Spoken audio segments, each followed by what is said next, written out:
बिस्मिल्लाहिर्रहमानिर्रहीम। Stock dashboard बनाना है। Monthly purchasing के साथ डेली सेल्स रिकॉर्ड को मेंटेन करते हुए जो बैलेंस हमारे पास स्टॉक में अवेलेबल है उसका डेटा मेंटेन किस तरह से होगा, ये आज की इस क्लास के अंदर मैं बताऊंगा। तो करना क्या है, पहले एडवांस में लाइक और फिर उसके बाद जो फर्स्ट देख रहे हैं चैनल को सब्सक्राइब करें। तो चलिए शुरू करते हैं आज की इस क्लास को। पहले मैं दिखाता हूँ ये है क्या और फिर कैसे होगा ये आज की इस वीडियो के अंदर हम सीखेंगे।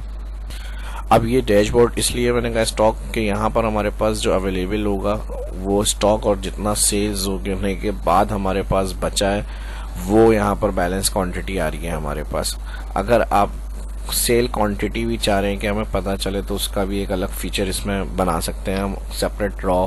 उसके अंदर हमारे पास जो सेल्स चल रही है करंट डेट के हिसाब से कि आज तक कितनी सेल्स हो चुकी हैं टोटल, तो वो भी हम इसमें अपडेट कर सकते हैं। या item name, brand, available, balance. तो ये हमारा जो फाइनल व्यू यहाँ, और एक ही शीट पे मैंने बनाया हुआ है, अलग अलग शीट पे भी बना सकते हैं। यहाँ सेल्स रिकॉर्ड का जो हमारे पास डाटा सेल्स हो रहा है सारा हम इधर डेटा एंट्री करे जा रहे हैं, नीचे ऐड होती रहेगी।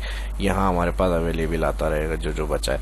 उसके अलावा यहाँ पर परचेज है। यहाँ परचेज में हमने आइटम नेम, ब्रांड जो यहाँ पर हमारे पास दिए हुए थे वही हमने यहाँ से नाम लिख के परचेज रिकॉर्ड के लिए यहाँ पर डेट इंटर करी हुई है। और डेट इंटर करने के साथ अब इसके अंदर हमने राइट तक जो है इसको फिल करा हुआ है 30 पूरे मंथ का, यानी परचेज जो हमने करा है उधर हमारे पास जिस डेट को जो परचेज हो रहा है वो यहाँ पर बैलेंस की शक्ल में हमारे पास आ रहा है टोटल।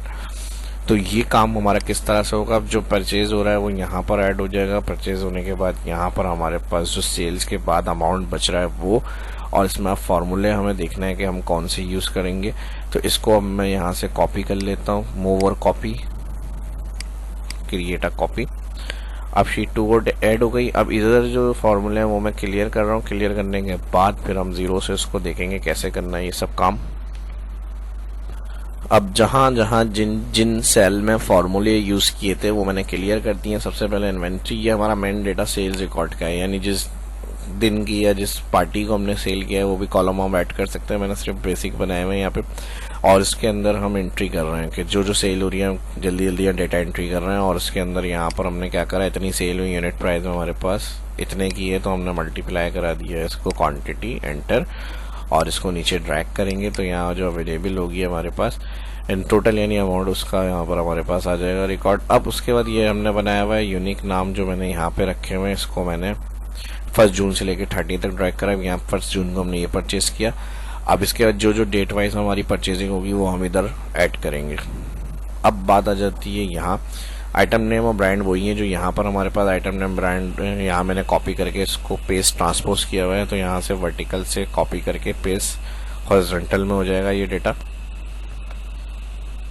अगर आपको नहीं पता, कोई बिगिनर देख रहे हैं डायरेक्ट इस वीडियो को कि कॉपी पेस्ट किस तरह होता है, तो यहाँ से वर्टिकल से आपने जिन कॉलम को हॉरिजॉन्टल पेस्ट करना है सिलेक्ट करें, कॉपी करें, राइट क्लिक करके कॉपी लेने के बाद उनको मैं एक अलग शीट पे आपको बता रहा हूँ, प्लस करके कॉपी किया हुआ मुझे हॉरिजॉन्टल इस तरह पेस्ट करना है। तो यहाँ जहाँ पेस्ट करना है वहाँ कर्सर क्लिक करें। कर्सर क्लिक करने के बाद control alt V control alter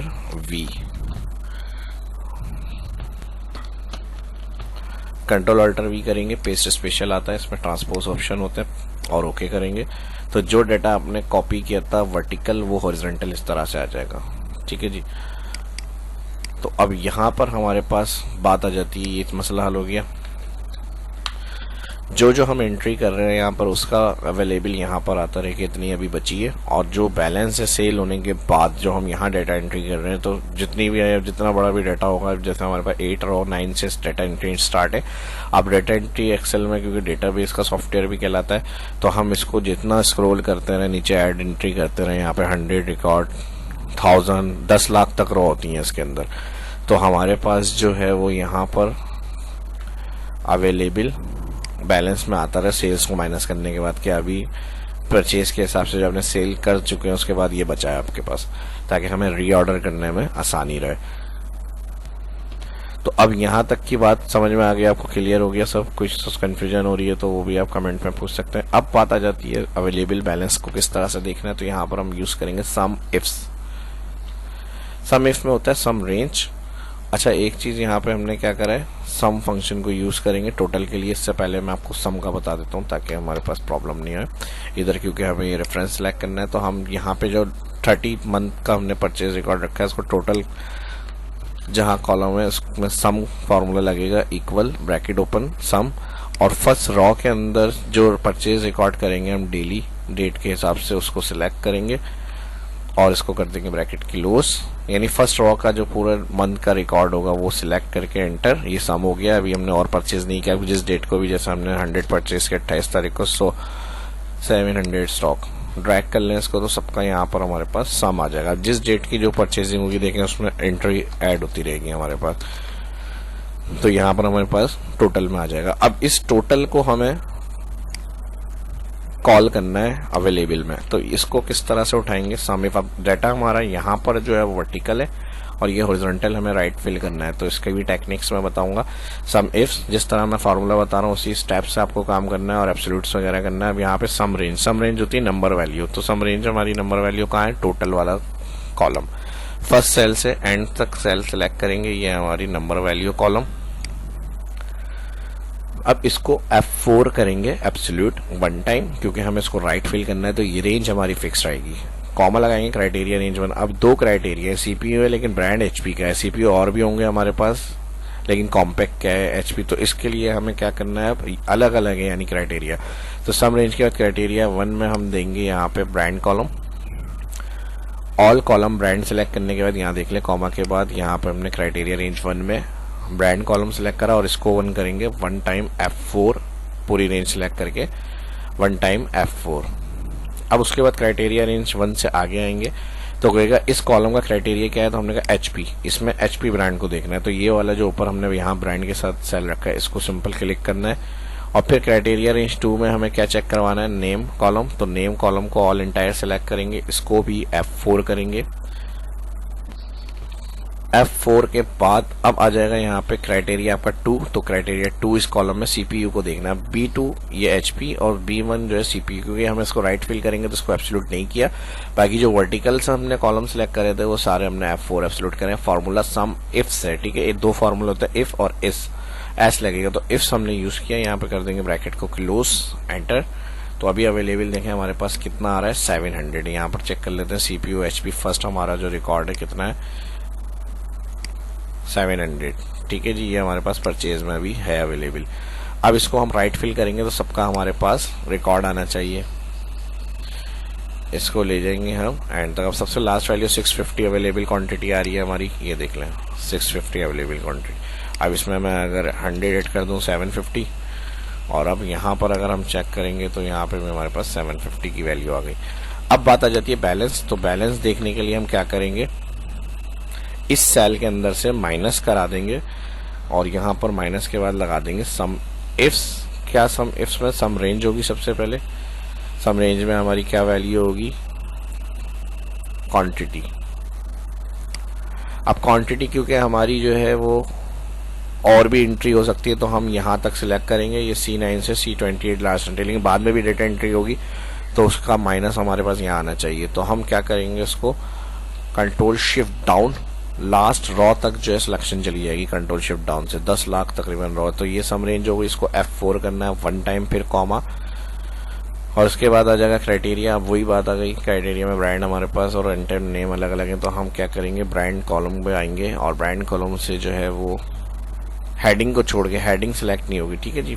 B9 से जैसे C9 था, हमने यहाँ से सेल से स्टार्ट किया, ऐसी B9 है, इस सेल से स्टार्ट करेंगे और control shift down and column and raw तक जो है 10 लाख जो रॉ है वहां तक सिलेक्ट करेंगे ब्रांड, और फिर इसको भी करेंगे F4, फिर कॉमा। अब यहाँ पर वही सम फार्मूला ही आ गया यहाँ पे हमारे पास, इसको ऊपर ले आता हूँ मैं। क्राइटेरिया इसमें क्या है, तो हमारे पास क्राइटेरिया जो होगा वो आ गया HP, और फिर वही क्राइटेरिया रेंज 2 क्या है, तो हमारे पास CPU हेडिंग के बाद से जो सेल है उसको कंट्रोल शिफ्ट डाउन एंड तक सिलेक्ट करेंगे और यहाँ पर कर देंगे F4, फिर कॉमा लगाएंगे और फिर क्राइटेरिया इसके अंदर 2 क्या होगा, CPU, क्योंकि हमने जो नाम कॉलम सेलेक्ट करा है इसके अंदर से हमें क्या चेक करना है, CPU नेम को। यहाँ पर इसको हम कर देंगे ब्रैकेट क्लोज। ये फॉर्मूला इधर से टोटल करेगा और हमने माइनस किससे करा दिया इसको, B3, यानी यहाँ से जो हमने परचेज रिकॉर्ड वाले टोटल सेल को क्लिक करा था उसको माइनस करा देंगे सेल्स वाले रिकॉर्ड्स। तो हमारे पास जो अवेलेबल होगा सेल होने के बाद वो बैलेंस आ जाएगा। एंटर। अब 700 परचेज था हमारा और हमने तकरीबन 75 सेल किया, उसके बाद 625 हमारे पास बचा है। ये अभी इसको राइट फिल करेंगे तो हर स्टॉक का जो अवेलेबल बैलेंस है वो आ जाएगा हमारे पास सेल्स होने के बाद। ठीक है जी, तो ये इस तरह से था। अगर आप चाह रहे हैं कि एक इसमें जो है वो सेल्स भी आ जाए तो आप यहाँ से राइट क्लिक करके रॉ इंसर्ट करें और यहाँ पर एक कॉलम बना लें टोटल सेल्स क्वांटिटी, और इस फॉर्मूले को जो मैंने माइनस करा है यहाँ से आप Ctrl+C कॉपी कर लें और फिर यहाँ पर पेस्ट कर लें। इक्वल का साइन लाजमी लगेगा, इक्वल के बाद पेस्ट, तो देखें 75 हो गया। और इसको राइट क्लिक करेंगे तो सेल क्वांटिटी भी आ जाएगी। तो इस तरह का शो करनी है कि सेल्स कितनी हो रही है हमारी, तो आप इस तरह से कर लें और फिर आप यहाँ पर आके इक्वल परचेज को माइनस सेल्स कर लें तो वही आंसर आपका इस तरह आ जाएगा। मर्जी है, यानी जिस तरह आपको सही लगे उस हिसाब से, जिस तरह यानी नीड और डिमांड आपकी उस हिसाब से आप रख सकते हैं इसको। तो फिर इसमें जैसे आपसे कहा जाता है सेल्स क्वांटिटी भी दिखाएं तो आप इस तरह से मेंटेन कर लें। अब यहाँ पर जैसे हम HP और ये चीज़ें मैं यहाँ से कॉपी कर रहा हूँ, एक और एंट्री कर लेते हैं कि भाई हमारे पास ऑर्डर आ गया कस्टमर का, तो हमने यहाँ पे इसको अब इसको हमने सेल कर दिया, 300 ऑर्डर हो गए हमारे। ठीक है जी, अब देखें वहाँ पे बैलेंस के अंदर क्या आ रहा है और इसकी जो प्राइस है वो है हमारी 4500 और इसको ड्रैग करेंगे, डबल क्लिक। अब 300 उसमें ऐड हो जाने, माइनस हो जाने चाहिए, हो गए। देखें 375, पहले Ctrl+Z करके दिखाता हूँ मैं। ठीक है जी, ये Ctrl+Z करा और यहाँ पे 625 और Ctrl+Y 325। तो इस तरह से जो भी डेटा एंट्री सेल्स रिकॉर्ड में करते रहेंगे वो वहाँ पे आपके पास परचेज में चला जाएगा। री ऑर्डर के लिए आप यहाँ से जो है जैसे अवेलेबल, अगर आप समझ रहे हैं कि कम हो रहा है हमारे पास बैलेंस स्टॉक 100 से या मिनिमम हो, तो यहाँ से कलर से हाईलाइट हो तो यहाँ से आप जाएं कंडीशन लेस देन क्लिक करें। लेस देन क्लिक करने के बाद 100 से कम की जो वैल्यू होगी वो कलर से आ जाए, उसको सिलेक्ट करें। कस्टम फॉर्मेट ताकि री ऑर्डर में आसानी रहे। फिल में चले जाएं, यहाँ से कलर दे दें, यहाँ से फॉन्ट में बोल्ड, कलर वाइट, ओके। तो जो 100 से लेस देन हो जाएगी वो ऑटोमेटिक जो होगी, जैसे मैंने अभी यहाँ पे क्वांटिटी 350 क्वांटिटी बढ़ा दी। अब कितनी बची है हमारे पास 15, तो यह कलर से हाईलाइट हो गई। सही अभी है 100 से ऊपर है तो यहाँ से नहीं आ रही। अब जैसे मैं यहाँ से कुछ सेल्स कर रहा हूँ कम, तो यहाँ से देखें कलर से हाईलाइट हो। अब फर्ज कर लें कम हो गई हमारे पास, हमने फिर रीऑर्डर कर दिया इस डेट को कि भाई 300 हमारी परचेजिंग कर ली हमने। जैसे हमने ऐड करा टोटल में ऐड हुआ, टोटल से फार्मूले ने यहाँ उठाया, यहाँ पर ऐड हुआ, हमारे पास ऑटोमेटिक स्पेस बन गई।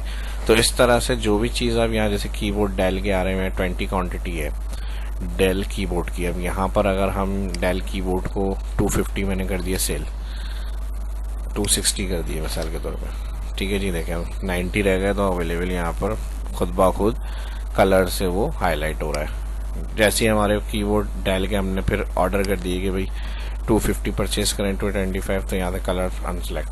तो ये था आज की इस वीडियो के अंदर। अभी तक लाइक नहीं किया तो क्यों नहीं किया, जल्दी से लाइक करें, फटाफट प्रैक्टिस करें इसकी। और जो फर्स्ट देखें चैनल को सब्सक्राइब करें, दोस्तों के साथ इस वीडियो को लाजमी शेयर करें। जब सीखने में आ रहा है और समझ में आ रहा है तो फिर जल्दी से इसकी प्रैक्टिस भी करें और लाइक भी करें, वीडियो को दोस्तों के साथ शेयर भी करें, ताकि इस तरह के इन्फॉर्मेटिव वीडियो आपको देखने को सीखने को मिलती रहे। शाह इस्लाम को इजाज़त जी, मिलते हैं ये नेक्स्ट वीडियो में। अल्लाह हाफिज़।